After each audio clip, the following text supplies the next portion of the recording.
सपा के दिग्गज नेता आजम खान, उनकी पत्नी तंजीन फातिमा और उनके बेटे अब्दुल्ला आजम को कड़ी सजा सुनाई गई है। रामपुर एमपी एमएलए कोर्ट ने तीनों को 7-7 साल की सजा सुनाई है। परिवार सहित आजम खान कोर्ट से सीधा जेल भेज दिए गए।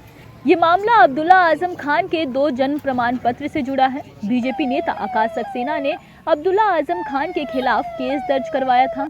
इस मामले में आजम खान, उनकी पत्नी और उनके बेटे अब्दुल्ला आजम को आरोपी बनाया गया था। उसमें निर्णय पारित हुआ है और उसमें दंडादेश पारित हुआ है और सजा हुई है। मैक्सिमम सजा 7 वर्ष है और कुल मिला के जुर्माना जो है 50,000 रुपया।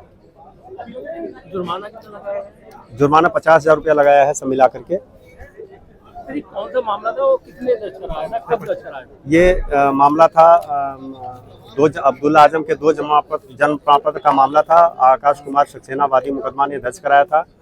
3 जनवरी 2019 को दर्ज कराया था कि अब्दुल्ला आजम ने एक जन्म प्रमाण पत्र जो 2012 में बना था 1993 की जन्मतिथि का, और दूसरा जन्म प्रमाण पत्र जो बना था 30/9/90 की जन्मतिथि का लखनऊ नगर निगम से बनवाया था। ये दोनों जन्म प्रमाण पत्र एक साथ मौजूद होना, 22 वर्ष पहले एक जन्म प्रमाण पत्र था, 22 वर्ष बाद एक दूसरा जन्म प्रमाण पत्र बना। दूसरा जन्म प्रमाण पत्र बनवाते समय ये नहीं उल्लेख किया गया कि हमारा एक जन्म प्रमाण पत्र पहले ऑलरेडी एग्जिस्ट कर रहा है, शैक्षिक योग्यता में आज भी वो जन्म प्रमाण पत्र है। तो कुल मिला जुला करके ये एक धोखाधड़ी और एक कूटरचना की परिधि में आया और इसके संबंध में 15 गवाह अभियोजन की तरफ से और 19 गवाह डिफेंस की तरफ से प्रस्तुत हुए।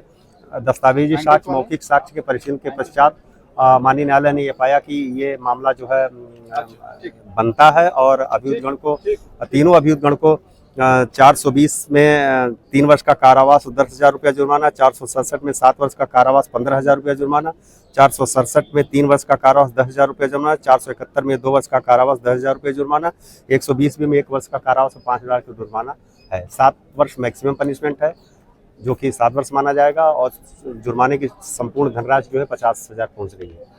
और विस्तृत चीजें तो जजमेंट जब देखेंगे तब आ जाएगी। तो न्यायालय द्वारा मौखिक रूप से जो बताया गया तो जो हम नोट कर पाए उस अनुसार तो जो 27 महीने आजम खान जेल में गुजारे, वो तो जब सजा का कैलकुलेशन किया जाएगा। अभी तो जेल जाएंगे, फिर उसके बाद कितने दिन और रहते हैं, क्या होता है, तो बाद में ये सब जोड़ा जाता है, उसमें जोड़ा जाता है जो 27 वर्ष। वहीं समाजवादी पार्टी के प्रवक्ता फखरुल हसन चांद ने इस फैसले पर दुख का इजहार किया है। उन्होंने कहा कि भारत के राजनीतिक इतिहास में जितनी नाइंसाफी आजम खान और उनके परिवार के साथ हुई है, वैसी नाइंसाफी किसी के साथ नहीं हुई है। चांद ने कहा कि ऊपरी अदालत में इस फैसले को चुनौती दी जाएगी। देखिए, भारतीय राजनीति के इतिहास में इतनी नाइंसाफी किसी के साथ नहीं हुई जितनी नाइंसाफी माननीय आजम साहब, उनके परिवार के साथ हुई। जिस तरीके से एक मामले में माननीय आजम साहब को सजा सुनाई गई थी, उनकी सदस्यता गई थी, और जब उस फैसले को माननीय आजम साहब ने ऊपरी अदालत में चुनौती दी तो उस न्यायपालिका ने एक अधिकारी पर टिप्पणी करते हुए माननीय आजम साहब को दोष मुक्त करार दिया था। माननीय आजम साहब, उनके परिवार को आज फिर से न्यायपालिका द्वारा सजा दी गई है। समाजवादी पार्टी को देश की न्यायिक व्यवस्था में विश्वास है।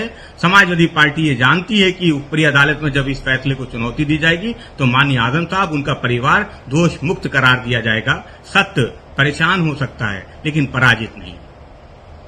वहीं आजम खान को सजा सुनाए जाने पर बीजेपी प्रवक्ता राकेश त्रिपाठी ने भी प्रतिक्रिया दी है।